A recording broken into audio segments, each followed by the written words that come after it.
Welcome back, everybody, to Brown Bag Bets, powered by BETSPERTS. We are your daily dose of quick hit handicapping and sports betting picks. I'm Alex Christenson, and joining me, as always, he went with the retro headphones today, people. I like it. I mean, I guess, Andy, we'll talk about the football game, but I really wanted to know, what was your experience like as an Orlando Magic bettor? I am 3 days sober of betting the Orlando Magic, so I didn't join you last night, but what did you think? How did it go? Would you do it again? I would do it again. I mean, honestly, I don't have an NBA model.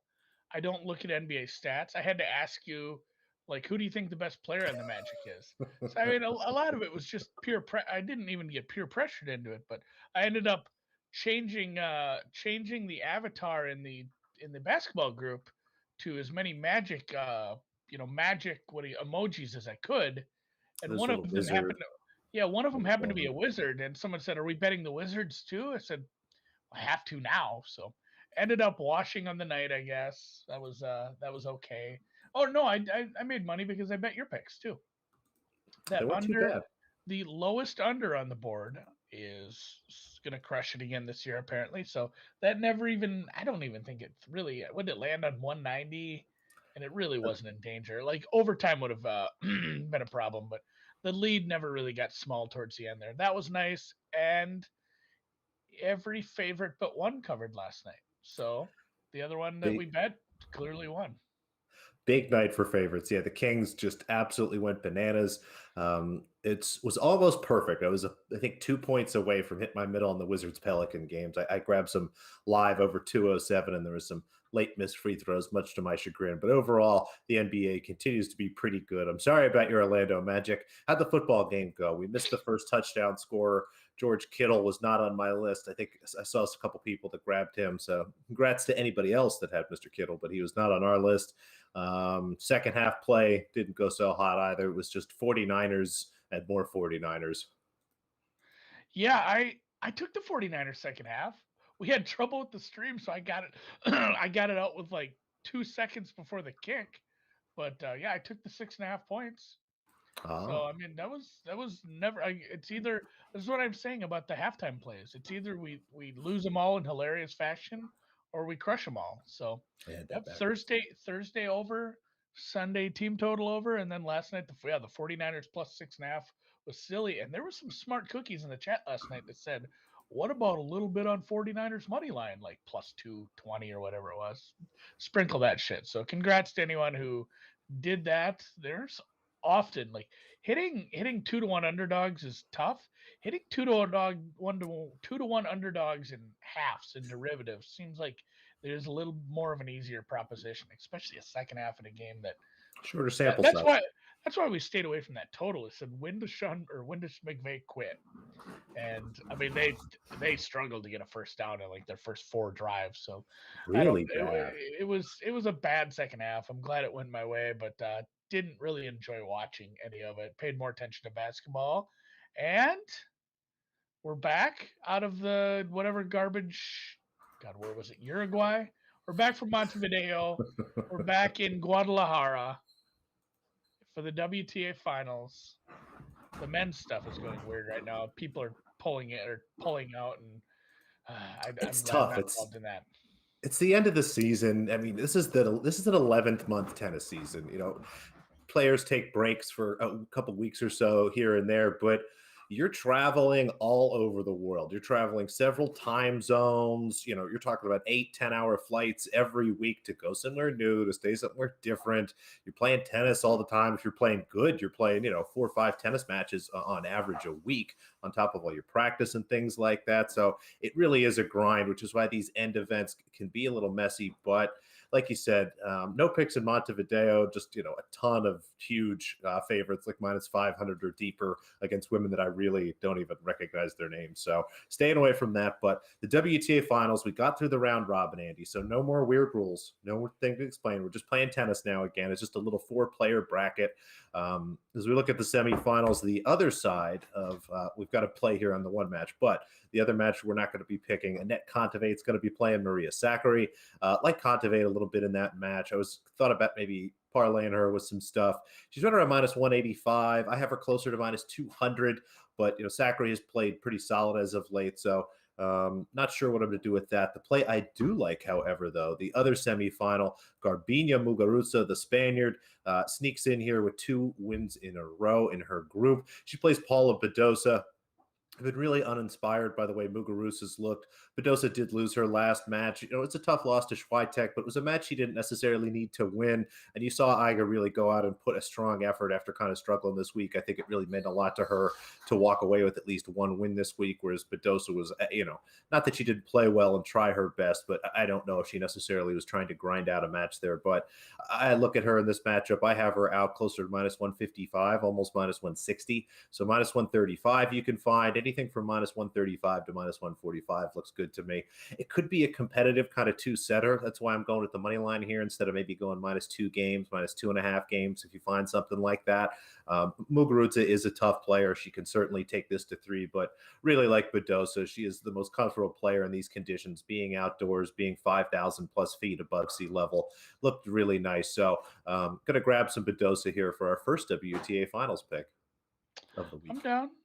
What time are these played? I mean, it's Central Time, so it's like after or maybe Mountain Time for Guad. 3 p.m. Eastern is this match. 8:30 p.m. Eastern will be the Contavate match. So a little afternoon tennis. Yeah, now that I think about it, it might even be West Coast time. I'm gonna have to look at where Guadalajara is exactly. We'll figure it out. I do know. Thank you. I know it's in Mexico. Like what part? Goofball. I do know where Sea Island is. Sea Island is in Georgia. It is a beautiful little community. I made a beautiful little DFS lineup, which is now fucking ruined thanks to Harris English. I was able to make a DFS lineup and have a lot of money left over, honestly, like 6,000, with only golfers who live and claim permanent residence on Sea Island, where the golf tournament is had. So I made a locals only DFS lineup with Harris English, Hudson Swafford, Post, and a few other guys. And Harris English did pull out today, which ruins it. Not sure why he wouldn't play his home tournament. That kind of stinks. Maybe he just wants to drink while everyone's. It's like when you go home for Thanksgiving and everyone's back home. I guess there's a lot of crowds and he wants to just hang out on Sea Island this week at home. But RSM Classic outrights, I did find a few. Some people had talked to me about Russell Henley last week, and he played well again. It was one of those where it was a weird deal where last week he had a lot of success at that tournament in the past, but it was at a different course then. But then on the other hand, it's like, yeah, but he's playing really well right now too. So I didn't know what to do with him. He ended up finishing nicely. His price is still decent here at 28 to 1. I'm still probably fine with that down to like 25. It's not a great field. And he did end up finishing in the top 10 last week, despite a little bit of struggles here and there. Johnny Vegas, I backed last week as well. He's another guy that I'm going to go back to the well with probably too many times. He's 66 to 1. I think there's some 75s out there. I just grabbed all these from one book, kind of the worst of the number. I'll be shopping these around this afternoon. Johnny Vegas finished 26th last week, but that was with a really, really horrid Sunday. Like essentially, he was in the top 3 going in. He had a very nice first 3 days. He just struggles sometimes with that putter. If the putter can get going, he's obviously a top 5 guy here. Does it bother you? He struggled on Sunday a couple times now. Yeah, I mean it does, but all it takes is just a couple putts falling, and he could be winning in one of these tournaments. So these are guys I'm going to go look for top 20 lineup or top 20 prices on as well, and maybe with List and Hadwin top 30, top 40 because they're bigger prices. Luke List just sucks shit at putting, and he still got 11th. He lost like 5.5 strokes putting and still almost top 10 at the Houston Open. He's another guy. If the putter gets hot, he's so good at the rest of his game. Like full Keegan, he can win the tournament like this. So he is another decent sized price at 80 to 1. And then finally, Adam Hadwin, big price guy. He's had some nice finishes over the summer. He did well at the 3M, where Vegas did well too. He did well at the Shriners. His course should fit him well.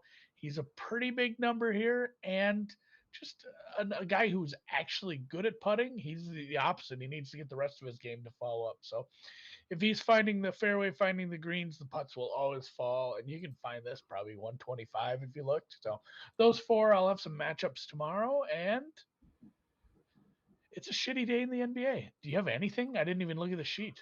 I did somehow. It's one of those rare 3-game slates where I found a couple things I liked. It's a Tuesday, so it'll actually be on TNT. They're not scaredy cats of anything that's happening on Tuesday for whatever reason. But a couple picks tonight. The game we're taking off, the Clippers, they're taking a bunch of money against the Spurs. I know some of the smart guys in our NBA chat grabbed some Clippers here around 6.5. Kudos to them. If it keeps going, I might consider a bet on the Spurs, honestly. But for now, grabbing the Brooklyn Nets. I was able to get -2.5 earlier today. Seeing some threes pop, that's fine. I think the Nets here are being a little underrated given Joe Harris will be out tonight. It looks like Draymond Green might play. Unfortunately, a particular injury website lied to me and told me that Draymond Green was out this morning, which had me really excited for the 2.5. But turns out he might be playing, which makes me a little less excited. But even with Draymond Green in here, both teams at full strength. I have this basically Nets -5, almost 5.5 as I start to tweak some stuff. So, if for some reason we see somebody pop late on the injury report for Golden State, that'll be good for us. It's just this is a marquee game. We've seen the Nets really raise their level against some of these better teams. Players like Kevin Durant. And again, a lot of this is qualitative stuff, and you can go back and look, but he generally does well in some of these spots. I think this is a really important game for Brooklyn. I think they're really going to be focused tonight, and they've just been kind of beating the crap out of teams lately. Tough schedule spots they've overcome, bad injuries and missing players they've overcome. So as I look at the Nets, even with everybody healthy, I see an edge here. There's just a lot of other little nice things that I like about the Nets tonight. I think it's a really good spot for them. And then we'll go back to the first quarter here. The Philadelphia 76ers, they're now all the way up to 10-point underdogs here against the Utah Jazz. I understand this. The Sixers have been playing really above kind of their level from a full game perspective.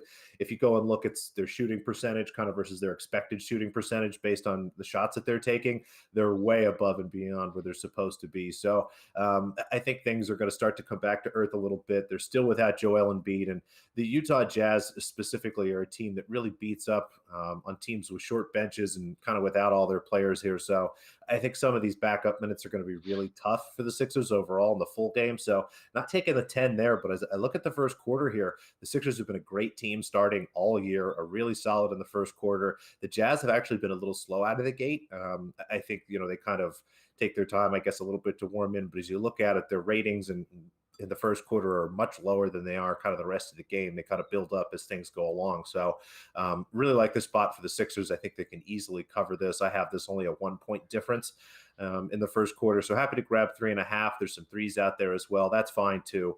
So we'll lay 2.5, 3 with the Nets. Again, play that out to probably 3.5, maybe 4 for a lesser stake. And then the Sixers first quarter, we'll play that +3, no less than that. I'm Bowdy. I'll play them. It's been working out. Why not? I'm winning in the NBA because I'm apparently just picking your winners. Like I'm picking the ones like the days that I forget to bet them, they don't go so well. So maybe maybe I'm your lucky. Maybe I'm your totem. That's probably what it is. I was thrown off with not having you around for a week. Got to spend all that time carrying Matt. Figuring out what to do with Dan. It's just a mess. So it's just easier. Life is easier when you're around. That's where the viewers asked why were there only one set of footprints, and Alex said that's where I carried Matt for a whole week. Couple things from the chat. Guadalajara is Central Time. Thank you, Brett. Leg Show Magazine says good NBA picks yesterday, Alex. I agree. Somebody says we should all hit the thumbs up button. Agree with that as well. And then, the Duke thing is rough. I didn't know you could get aiding and abetting to a DUI. Like basically, the two kids from Duke are charged. Two kids from Duke are charged. Somebody got the DUI, and somebody got the aiding a DUI. So maybe it's knowing farewell that person shouldn't be driving a car and not doing anything about it. Like the Seinfeld law where you get in trouble, like the Good Samaritan thing. I'm not sure. I'm going to dig into that. That's interesting. I'm sure it's a much, much lesser charge than an actual DUI, but apparently both have been charged with something. So something to watch if you're looking at betting Mr. Dukes. Dookie team with and it's Krzyzewski's grandkid, one of them. I'm not sure who is Ooh. behind the wheel, so should be an interesting wrinkle to the Krzyzewski the Krzyzewski Krzyzewski's tour. grandkid is old enough to drive? Oh, Matt Ryan, who I don't How old think is is the Krzyzewski? actual super old, like 70, man. Kid driving was the grandson, according to Brett, and then Matt Ryan, who I don't think is the quarterback from the Falcons, a different Matt Ryan says, was he sober and let the drunk drive? Yeah, I wonder that's a bad look too. Like if you're stone cold sober and the guy's tuned up and you let him drive, maybe you get in trouble. I'm not a It lawyer. seems like a very interesting thing to try to determine, but let's try to maybe focus on something more positive. Yeah, just yeah, no, I went down a weird rabbit hole there. So, oh, and Matt's I love making that joke. yeah, I'm all about that joke. being able to take a charge. Jeez, blaming Dan for that. MACtion. I'm not a college football expert, but it's Tuesday and I wanted to bet something. So I did some cursory research. Anybody who can help me out and tell me why these are bad bets would be great, or tell me they're good bets. That would be good too. Toledo team total over 31.5, basically just based on the fact that Ohio's defense is real bad. Toledo has a good offense. They've scored on average more than this. They, I believe, they changed quarterbacks a couple games ago. He's been fine. They have a really good running back, and Ohio has a bottom 20 defense in the entire country. Are now, I believe, can't win enough games to become bowl eligible, while at the same time, and I hate using like bowl eligible shit as a as a course of, this is why we should play a game, but Toledo can become bowl eligible to win. They should win this game either way. Like, you don't want to lose any game, but look for Toledo to get over 31.5 here. And then in the other one, a lot of wind in Kalamazoo, he says. Oh, maybe that's why I should stay away from the 66. So Eastern, and speaking of bad defenses, like Eastern Michigan's defense is even worse. It is legitimately top 10 worst in the country, down there with the who else is down there? Kansas. Luckily they have an offense, I guess. I'm just gonna keep bringing that game up, but maybe I'll look at this one. So this one opened 69 according to BC legend Matt Ryan, Nice. and has been bet down to 66. Guess what? I'm the buyback. I'm taking it anyway. Wind don't scare me in Kalamazoo. Those Michigan wins, I'm not nearly as worried about it as I should be, apparently. But over 66, basically just two stinky defenses, two teams that average at least this many points. Looking for a shootout. Points beget more points. When one team leads, the other team needs to stay on the gas, and both defenses are ranked at least 100th or worst in the country. So, just kind of looking for points tonight. And these early week, I don't know if there's actually any empirical data to prove why or what, but these early week games have had a lot of scoring. It's been very tilted to the over. So I guess I can see why the under would be bet in Less the. time for defenses to prepare, maybe. Yeah, I guess maybe your offense is your offense. You're not throwing in a lot of wrinkles at this level like the NFL. So yeah, couple overs for me, and then I think that's gonna kill it. So four sports: little tennis, little golf, little basketball, little Tight 20 minutes football. today. Tight 20 minutes. If you are in Michigan, you don't get this. You can't have it. Talk to your What a legislative. letdown. Talk to your legislator. You can bet at WinBet, but you don't get this promo for some reason. I have no idea why. There's the Happens in red PA the all the red time with tape. stuff. The red tape is silly. But any other WinBet state, you can bet literally anything for $1 and win 100. Is a new user promo. Links are in the pinned tweet at Brown Bag Bets on Twitter. I'm Andy. He's Yes. Alex. Producer Dan has been trolling in the chat and running all the tech. And for all of us here, hit the thumbs up at the YouTube, and we'll catch you tomorrow for Money in the Bank. Love you, Matt.